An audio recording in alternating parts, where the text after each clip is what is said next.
Shalom, selamat pagi saudara-saudara.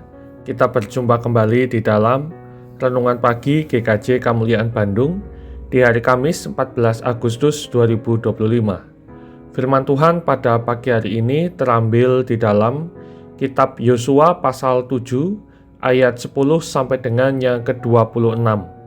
Dipersilakan saudara-saudara untuk mengambil waktu pribadi membaca bacaan Alkitab pagi ini.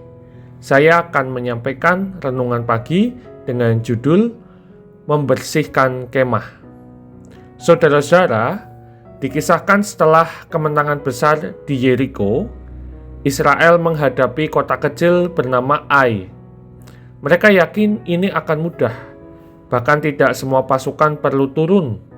Tetapi kenyataannya mengejutkan. Pasukan Israel kalah, 36 orang gugur, dan hati umat menjadi tawar. Yosua meratap di hadapan Tuhan, merasa bingung dan kecewa. Namun Tuhan menjawabnya dengan kata-kata tegas. Bangunlah, mengapa engkau tersungkur dengan mukamu?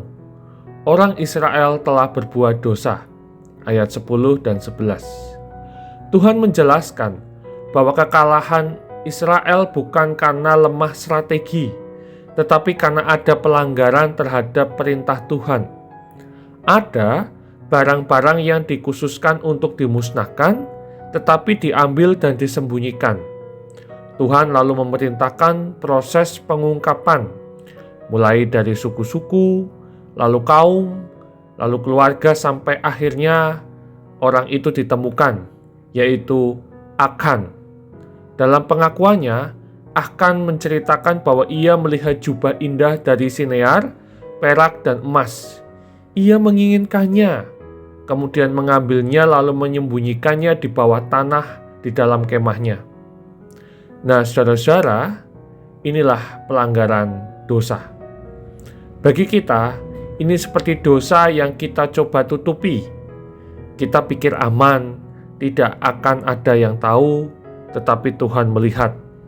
Lebih dari itu, dosa yang kita simpan berdampak pada seluruh komunitas. Seperti Israel. Israel kalah karena satu orang tidak taat. Setelah Tuhan menunjukkan bahwa Akan adalah orang yang melanggar perintahnya, semua barang yang diambilnya ditemukan dan dibawa ke hadapan Tuhan. Perkara ini diselesaikan di tengah umat Israel, sehingga mereka kembali bersih di hadapan Tuhan. Barulah murka Tuhan surut dan umat dapat dipulihkan untuk melangkah maju. Saudara-saudaraku, kisah pagi ini memberi pelajaran penting.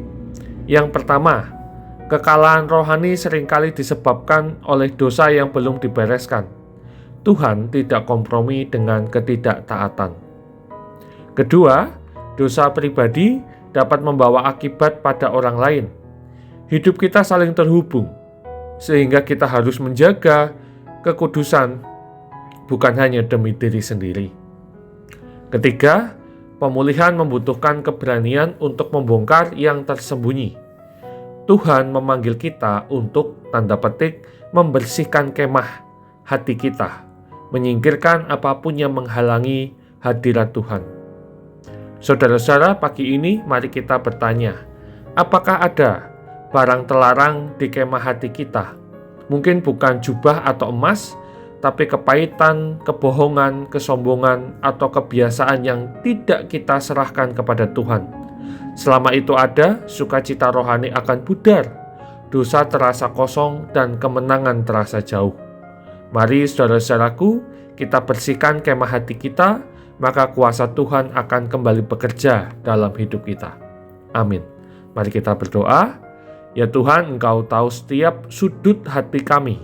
Kadang kami seperti Akan, menyimpan hal-hal yang seharusnya kami serahkan kepadamu.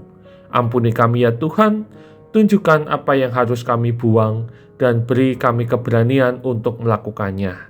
Bersihkan hati kami, pulihkan hubungan kami denganmu, dan tuntun kami supaya sepanjang hari ini kami berjalan dalam ketaatan, agar kuasa dan berkat-Mu nyata dalam hidup kami. Terima kasih Tuhan, dalam Kristus kami berdoa, amin. Saudara-saudara terkasih, selamat pagi, selamat beraktivitas, Tuhan memberkati.